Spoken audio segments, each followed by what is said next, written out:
Yo, what's up, guys? Back for this Thursday slate. We have a 6:35 main start time for today. Only a 5-game main slate, but I kind of like these short slates. Got it broken down for you guys in this video, so let's get right into it. Please like and subscribe before we get started. You can visit the website in the description if you want to get on board. So it's a 5-game main slate. I think a really interesting approach on this slate is just going to be to stack up this first game, Seattle and New York. Just because we have two pitchers that have really struggled this season and they give up a ton of home runs. Starting with J.A. Happ, he has a 4.93 ERA.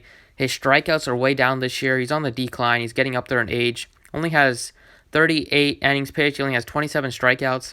He's given up a whopping 9 home runs already in 38 innings. That is terrible. That is a home run per 9 of over 2. This Seattle offense has so much power top to bottom. So I think the Seattle stack is really strong today. And then the same thing with the Yankees stack because they're finally getting healthy with Frazier back and with Andujar back. Mike Leake also gives up a ton of bombs. He's given up 11 home runs on the season. So, home runs are king in DFS. If both of these teams kind of go off here, and they definitely can in this park in New York, Yankee Stadium, which is one of the better hitting ballparks in the league. This could be like a mini home run derby here with two pitchers that give up a ton of fly balls and struggle to keep the ball in the ballpark and two good offenses. So I like just stacking this game up and hoping for the best because it's really, really good and has so much upside with the pitchers on the mound. So the first pitcher that I like is Mike Soroka at 9,000. So he's been pitching lights out for the Braves this season. He gets a decent matchup against the Diamondbacks. He's pitching in Arizona with the Humidor. It's a much better park to pitch in than in years past. He's just a really solid pitcher. 27 strikeouts in 23 and 2/3 innings. Only given up 16 hits, no home runs given up in his 4 starts, and he only has 8 walks.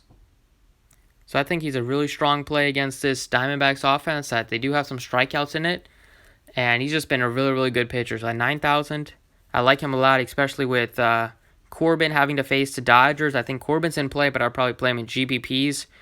Miners facing the Astros, another guy that would play in GPPs, and then Rich Hill. Yeah, he's a solid play, but the Dodgers always pull their pitchers at like 80 pitches, and it's so frustrating. But yeah, so I like Soroka at 9,000. And then I like Michael Wacha at 7,600.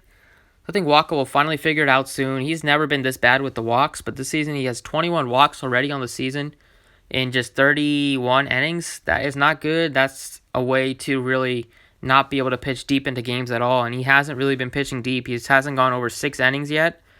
But he's a heavy favorite here against the Pirates. He has had some good games just because he is a strikeout pitcher. And even though this Pirates team doesn't strike out that much, it's a pretty decent park to pitch in. And Wacha being a heavy favorite at 7,600, I like the price tag on him. He does have the 20-point upside, so I'll definitely take a chance with him here. So like I said, I love the Seattle stack, and the Yankees just game stack that game. I think it has some major upside. So I'm going to start off with Edwin Encarnacion, E5, who's been on absolute fire. This guy's a very, very streaky hitter, and right now he's in the midst of the hottest streak he's been on all season.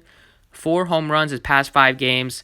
Another good chance to add a home run here and hitting in this ballpark. Major ballpark boost compared to Seattle, and he hasn't. This is the final game of the series, and he has really, really crushed the ball here in Yankee Stadium with 2 home runs. His last 2 games. It's just a good park to pitch in. Happ has really, really struggled against righties. As you see, this season he's given up a 5.22 slugging to righties, and Edwin Encarnacion has a ton of pop to lefties. So I love E5 here.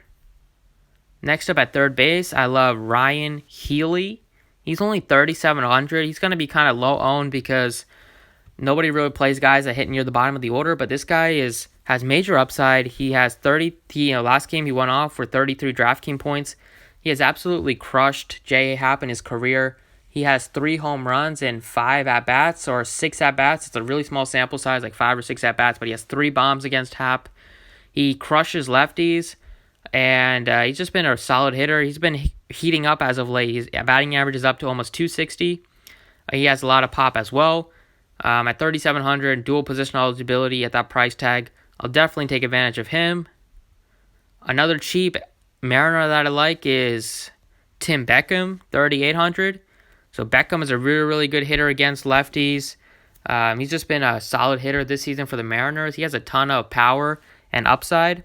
His batting average has gone down after he started off like super hot, but that was expected. But against lefties, I definitely think you can play him here, especially against a lefty that struggles with righties' power and J.A. Happ. Tim Beckham is still hitting a crisp 400 against lefties this season. It's a 30 at-bat sample size, but he has 2 home runs in those 30 at-bats. That gives him like a 267 ISO. I really like Tim Beckham here. Let's see how Ryan Healy does against lefties. I know he's been pretty solid against lefties, looking at the numbers, but I'll show you guys for yourself.